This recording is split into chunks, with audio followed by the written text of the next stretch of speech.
বিসমিল্লাহির রহমানির রহিম। বন্ধুরা দেখতে পাচ্ছেন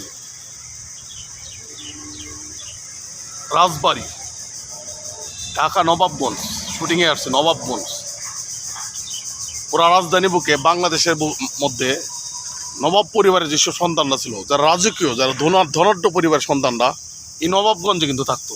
এই বাড়িটা কিন্তু তার প্রমাণ। এটা কিন্তু হিন্দু একটা জমিদার বাড়ি, দেশ স্বাধীন হওয়ার আগে আর চলে গেছে। এই বাড়ি রেখে কেউ কেউ ইন্ডিয়া, কেউ বলে ইংল্যান্ড, কেউ বলে আমেরিকা চলে গেছে। কোথায় গেছে আল্লাহ জানে বলো। মানে এই বাড়ির মালিক যে মূল মালিক, উনি দেশ স্বাধীন হওয়ার আগে চলে গেছে। বাড়ির মালিক তো তুমি অবশ্যই দেখতে পাচ্ছেন বাড়িটা।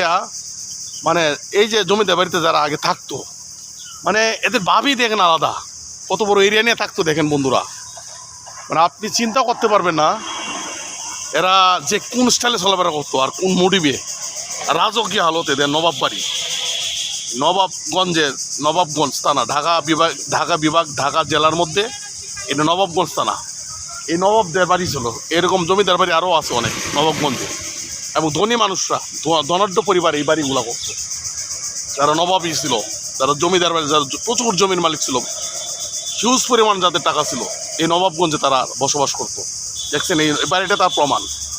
ভালো থাকুন বন্ধুরা। আসসালামু আলাইকুম রহমতুল্লাহ।